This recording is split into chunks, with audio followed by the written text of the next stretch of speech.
Welcome to the Love Cars on the Grid podcast, your global motorsport roundup with me, Tiff Needell, and Paul Woodman.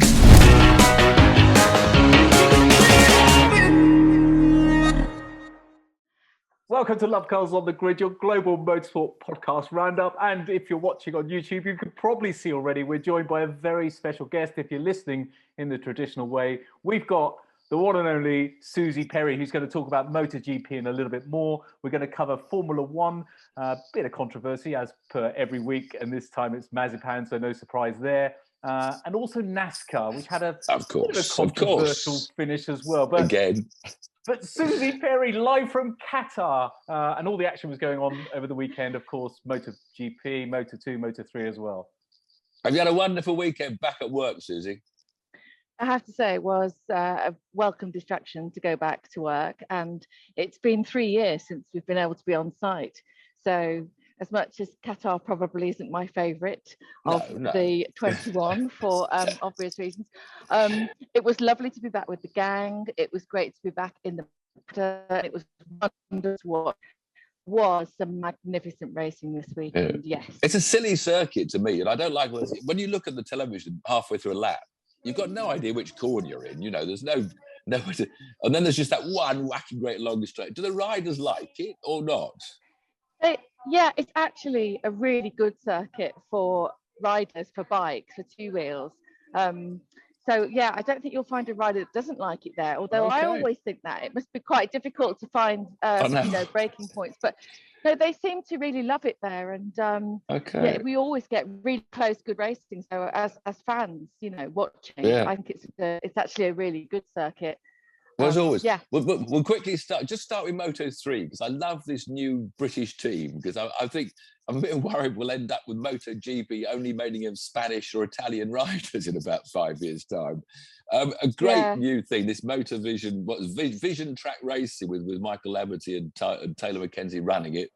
And these two kids, Josh Waitley and Scott Younger Ogden, people, Tiff, younger people. Not kids. He's the youngest on the field, Scott. He's only, 16, isn't he? No, that's 18. Scott's 18, John's 16. Yeah, Josh is 16, yeah.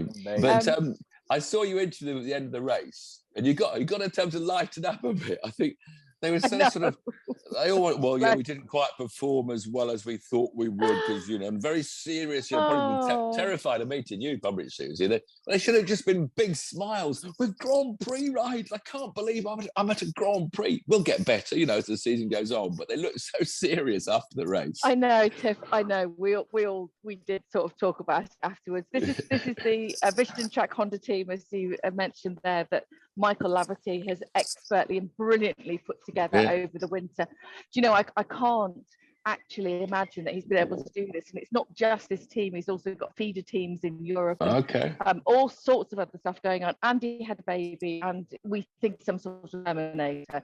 So, yeah, they need a bit more power from Honda. What they did, they put some new engines in for the first race. They're a little bit slower than the ones that the boys have been used to during the test. They're a little bit disappointed. Can happen, as you know. So yeah, they're going to go back to Honda for a little bit more power and see what they can do with that. But I think it a little bit blindsided the boys, because I think they were expecting something more. And also, obviously, it's really overawing when you're in a World Championship race, as much as, Scott's been racing in Europe. But I think it was just a lot. And at the end of the race, we chatted with them expecting a bit of light-hearted and no. But, in some ways, there's two ways of looking at it.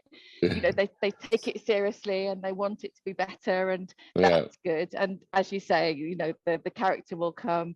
It was fabulous to see. Is quite, it's a brilliant idea, as you say. We see a lot of Spanish and Italian. John McPhee, who obviously keep on supporting him, he's starting his 13th year in the third division. Will he ever get out of Moto3, John, or is he just going to be there forever? You know what, Tiff? This is his last year. Technically he can't stay in Moto3 any longer. He has to move up. And really, 2 years ago, he should have been able to. He was promised a Moto2 ride, and he got stuffed by the team. So he's had quite a lot of bad luck over the last couple of years, and we're all keeping our fingers crossed that he has a great year. And that team, that Max Power, it's owned, by Max Biaggi, it's run by Max and Philip Ertl, who are both excellent at getting riders up from Moto3 to Moto2. They've got the brakes in Moto2. So, we think it's a good bridging gap. Absolutely everything crossed that he'll get through. And he had a decent result this weekend. So he needs to put together a campaign that's strong, and then hopefully he'll go up to Moto2. We need him. Well, last year we just always been saying, Sam Lowe's, Sam's our only man, and Jake's nowhere. Another bad year for Jake. But Sam again qualified third, finished third, actually after that dramatic last corner accident that promoted him from fifth to third. But the good news for me was that Jake Dixon's on the pace. And he didn't have a very good race because he qualified seventh, dropped down the field at the start. Was he in a new team and a new bike? I didn't know. How's Jake suddenly up there? Jake's gone back to Aspar, who he knows from early days. And so he feels the family vibe there. And I think it's really good for Jake. He needs that. He's absolutely been on the pace during the test. And all weekend, he was right up there, top three. And then he had a couple of little, if you can have a little high side, 2 back-to-back high sides. And it threw him a bit because he'd only tested the hard tyre. So he was unwilling to try the softer tyre, and I think that stuffed him a bit. Also in qualifying, it was yellow flag time, so he should have been much further up the grid than he started in 11th. But he did finish the race. I think he started ninth. I can't remember now, but he finished just outside the top 10. Qualified seventh, but he was right down in 16th on the opening lap. I was watching, and they got back up to 11th. So another person to make a bad start. Paul and I were watching your growing romance for the young rider in Moto3 that won the championship. Like, we couldn't help but notice you were quite affectionate towards him. Is Pedro Acosta the new Valentino Rossi for you? This is the question. Pedro Acosta in Moto2? You mean the previous? No, I just can't put into words his brilliance from last year. To come in as a rookie and win the Moto3 World Championship in the style that he did was utterly magnificent. Yeah. That start that he had at the beginning of the season was just insane, wasn't it? It was just win, win, win. Where did this guy come from? It's incredible. We were lost for words and superlatives, and we found ourselves just not being able to believe what we could see. So we're excited to see him in Moto2. Didn't have a great weekend, but there's a lot of pressure on him as well. He's in a really good team. He'll come through. He'll come good. But is he your next Valentino? Is he? I know you've lost your Valentino now. Is Pedro to be your new Valentino? No, there's only one Valentino for me. In terms of what he brought to the sport outside of the statistics, his character, he's a one-off. He's like a James Hunt or a Barry Sheen. So there'll never be another Valentino. And a lot of people said to me this weekend, "Oh, how was it there without Valentino?" Because I've never been in that paddock without him. I started my career when he started in there as well. But I feel like he hasn't really been there for the last 2 years. And I'm quite happy that I didn't have to try and anticipate whether he would get through Q1 to get through Q2, because I hated him dragging around at the back. I absolutely detested it. It didn't seem right. It wasn't right. But in a lot of ways, he is still there. His legacy is still there. He's got 2 winners. He's right one weekend. So that's magnificent. And maybe his legacy will prove to be just as big as he was in Grand Prix racing. MotoGP, though, we had the sport. Yes, cool. But we love that about MotoGP is your interviews at the end. Compared with Formula One, the MotoGP, we had another sort of emotional win for Bastianini and everybody. Everyone in the paddock, there always so much smiles. Who was second? Brad Binder, the big teeth, smiling. Was it Paul was third, wasn't it? And then everyone seems happy. You don't say, "Oh, I'm sick," and the tyres went off. They're all grinning. And the Gresini family all in the pits in tears. It was another wonderful win in MotoGP. Yeah, it was highly charged, as you said, Tiff. And I think because it's so tight and so close in MotoGP, nobody expects to be first, second or third. They're never disappointed with being on the podium because you can never predict. Even if you think you've got the best race package, you can't say that it's yours to win. It's so rare now because the times are so close. So yeah, everybody is delighted when they're on the podium. And of course, it's wonderful to watch that because it makes it all feel worthwhile, doesn't it? You've done the whole big build up as a broadcaster, and then someone standing there looking a bit pissed off. You're like, oh, for God's sake, you know, at least smile. So yeah, it was, and we all had tears in our eyes because of the Gresini story. And, you know, obviously Fausto's wife taking over the team, being the team principal, and it'd been so long since they'd had a victory, and Nea Bastianini is one to watch this year because he's been coming stronger and stronger last year, and he's a great character, and he sort of not shunned the Valentino route, but he didn't take that route. He went his own way, and that's also great, you know, to have that story going on. So much to talk about.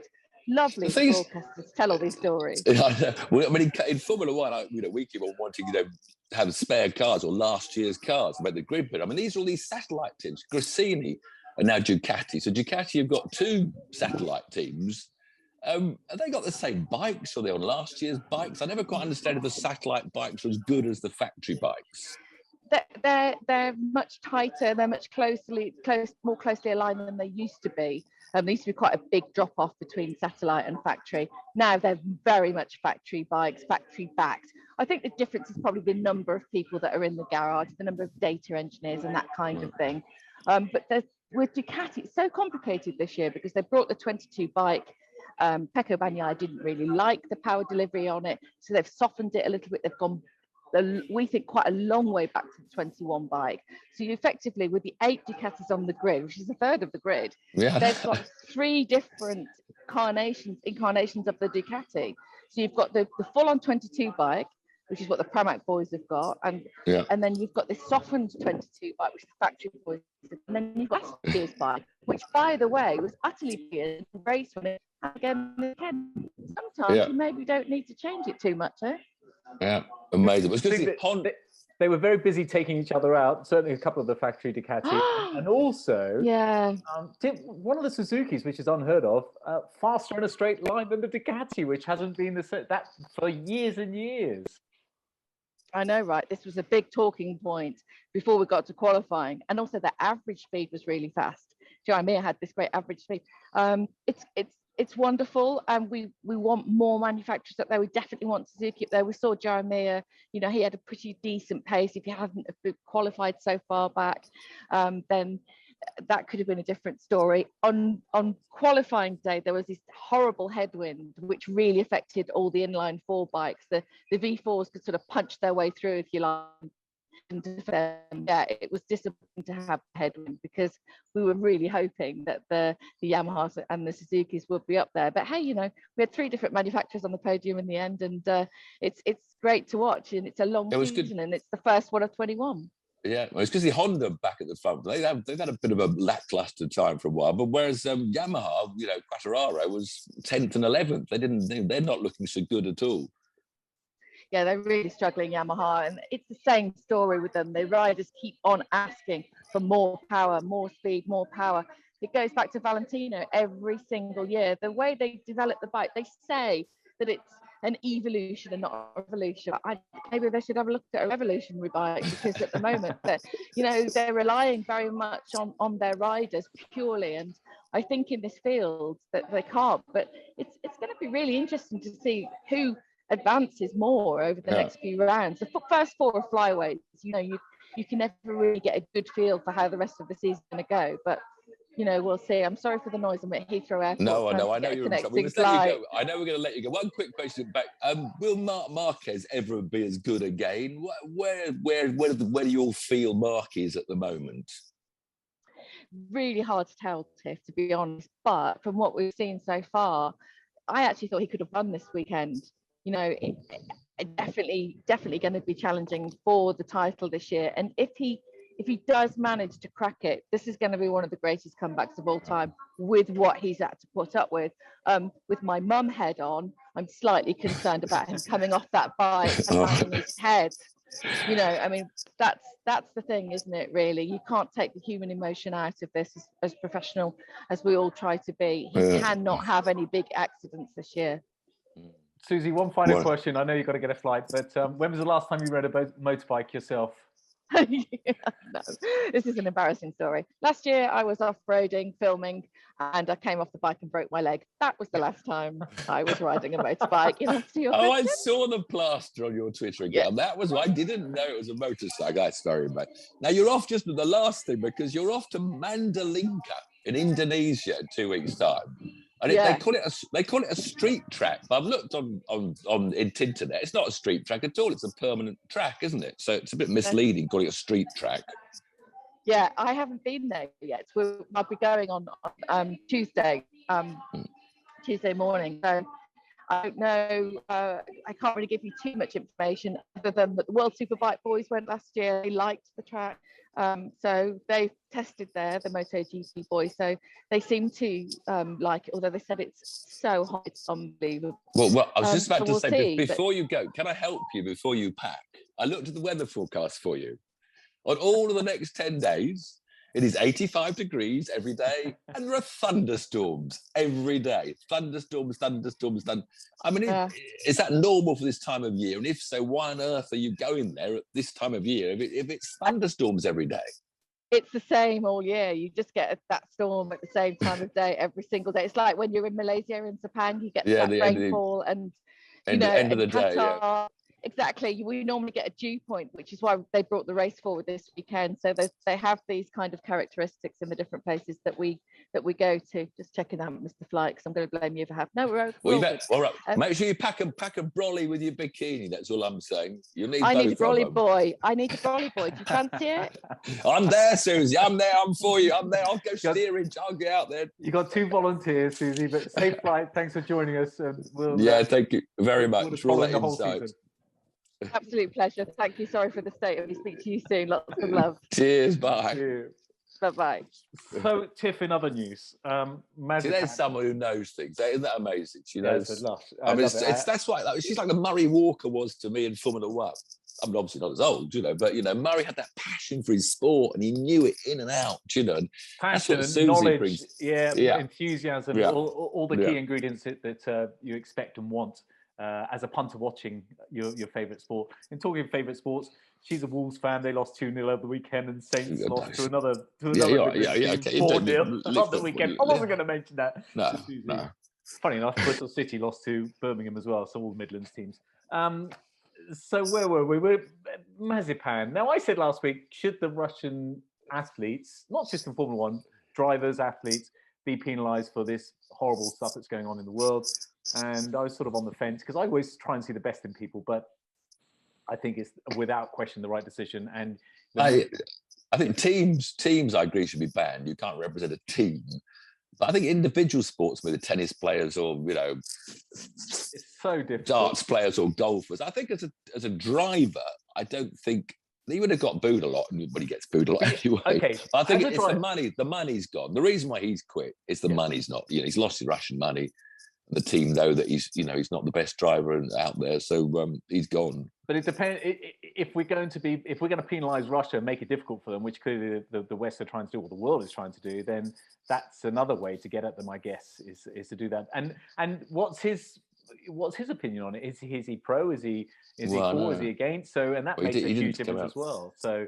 I see that there's a LMP2, a Le Mans team that were withdrawn. He's pulled out. The Russian called Roman Rustinov. He's got his G-force, forgot the second word. LMP2, 2-car. Kvyat was going to drive for him this year. He's withdrawn because he won't. The FIM said if you do this and do that and do that, you can't go on the podium and can't have rest. And so he says, I'm not going to play. So we've lost him. My brother's Bar World team, it was a Russian driver in his team that won the British GT Championship last year. And he doesn't know what he's going to do, the Russian. He's in Russia. He can't come over at the moment to test drive the car. And he worries that if he turned up, he's going to be a lot of animosity towards him. Every Russian's getting this treatment at the moment, whether you say it's good or bad. So very awkward stuff. But I think, But is Mazepin going to be, is he going to be lost? Is he going to be lost? Yeah, he's gone. He's gone. Who's going to take his seat? I think that's who would you like to take his seat? For me, Oscar Piastri, yeah. Thank you. I did great tweets. I did polls. I've done polling all weekend. Who came up on top? Well, Hulkenberg, even with Piastri or others, I brought up some Formula E drivers, like De Vries, who I think is really good friends, Van Dorn. But every time, the public still wants the Hulk back. IndyCar drivers I offered, Callum Illett was a Ferrari academy driver. Of course, it's still a Ferrari engine team, so there might be an academy driver link. But no, the public still want Hulk back. And I think... Yeah. I actually think it's not a bad idea because, Schumacher's still an unknown quantity, cars are new. And I always want, like you really, preferably a youngster to have this opportunity, to be a Grand Prix driver because there's so few chances. But I think the team might need a Hulk in there. Would be my choice, my suggestion. Okay, I get that, yes, because I want the young guns to come and have a bit of a shot. The hot shots rookies come and have a shot. But of course, at the moment they've got their own. Even their rookie, I don't approve of because they've got Pietro Fittipaldi, this wonderful name, Emerson Fittipaldi, one of the greatest drivers ever, a real star. And Pietro's been their reserve driver for about 3 or 4 years now because he did 2 Grand Prix after Grosjean crashed. It was Pietro that filled in that place and ran around at the back of the grid for a couple of Grand Prix. But he's done nothing against high-level single-seater Formula. He won the Formula Renault 3.5 championship when there was nobody in it. It was on its way down. So he's really got a very average, profile for his previous racing. So he probably brings money and stuff. But he's not the greatest young lad, sadly, Pietro. So who do you think should be taking the seat? I don't know, was it Giovinazzi, Ferrari again? The Ferrari link could bring Giovinazzi back. Well, you've already told me you want the Hulk. I mean, who do you, the listeners, listeners, who do you should have? Got to be clearer than that. You can't just throw who do you when you're talking at me on a screen. Who do you? Lots of things, Callum Illett, as I said earlier, bring him back. He'd love to have a Grand Prix chance. I think, but obviously it's all down to money and what manufacturers, what contracts the drivers that are available are on. Because Piastri, of course, Alpine signed up, and all these juniors that are any good have got a contract with Mercedes or Red Bull or something. How exciting, though, if you're on the fringe, if you're there or thereabouts, you just this little glimmer of hope now that you may get a seat. How exciting. And we shall follow that one with the other thing in Formula One. I've tweeted again. I'm in trouble again. I've done it again because Sky were advertising their year's review of last year, and I just tweeted, so I wouldn't want to watch another single minute of last year. I don't want any memories of last year ever. And oh boy, it's still going mental at this moment now. It's amazing. It's gonna, it's a lasting thing. It's going to go right into this year. Every time anything happens, it's going to be every single time. It's going to be fascinating this year how it all pans out as well. I can't wait. It's 2 weeks' time. We're going to have a season start Formula One all over again. In the meantime, NASCAR had a bit of a controversial finish, didn't it? Yes. But in fact, it was another brilliant race. I mean, these new generation cars, they're tricky. They're tricky. There's a bump that they were racing at when they're out last week, another over. Las Vegas, baby. Vegas. And there's always a bit of a bump on these tracks. And these guys were losing control, kicking. They're like drifting at 175 miles an hour before they eventually spin out and puncture all the tyres. It was a great race, again, with lots of different drivers and teams coming to the front at a certain stage. But in the end, it was Kyle Busch's race to win, not Kyle. You're amazed, aren't you? I can see it wasn't Kyle Larson. Kyle, but the Toyotas, him and Martin Truex Jr. with about 15 laps to go were out front, and the race was over. But it's a bit like what happened in Abu Dhabi. Now, this happens regularly in NASCAR, because when there's a red flag or an incident, a yellow flag, they always finish the race with a race. Maybe Massey had been watching NASCAR. They always have this green-white checker. There's always another 2-lap race, however long it takes to clear up the red flag debris and everything. So poor old Busch was cruising to a win when Jones, had a problem, spun out. Out came the yellows. And bizarrely, they all came in, because everyone comes in, top up of fuel if you need it, fresh tyres if you've got them. And most of the field on the lead lap went for 4 new wheels, except the Chevrolet boys of Larson and co, the Hendrick team, who only done 2. So all of a sudden, the 3 Chevys were out front of poor old Kyle Busch, and it didn't work his way. And the Chevys went to the front, and Larson was leading, and Larson was halfway in the lead, halfway around the last lap, and halfway in the lead, and halfway in the lead. until Alex Bowman creeped up inside him and beats the number 5. So Alex Bowman was the Hendrick driver to win this weekend, with Carl Larson about a car length behind him, and Busch a very frustrated third. But it's amazing because, funny enough, Larson won the shootout. So he's my favourite driver. He won the shootout because of a last-minute yellow. He wasn't going to win the shootout at the end of last season. And it's just a fact of life in NASCAR. Except what happened to Lewis is what happened regularly in NASCAR. You win some, you lose some. Yeah, and the rule's written that way. You know it's going to happen. You know. You're driving around the lead with 3 laps to go and say, please don't be a yellow. Please don't have a yellow. Please don't have a yellow. Out comes a yellow. No. And then, of course, you're all in a pace car form, and then you've got to decide: do I stay with my track position? It's great tactics. If you stayed out, you're going to start from pole, but you've got 4 well-used tyres, and others decide to come in and go for 4 tyres or 2 tyres. So a lot of strategy comes into the decisions to be made before we all come rumbling out again for the famous green-white checker finish. So it's part of NASCAR, and they just have to accept it. Comes and goes in roundabouts. And do the drivers like it? I guess you like it if you're not. Well, they're frustrated. Yeah, they just know that. I think as long as you live with it and you know that that's the rule, then you accept that some days you'll win and some days you'll lose. It's just part of the show and part of the way they run NASCAR. Fair enough.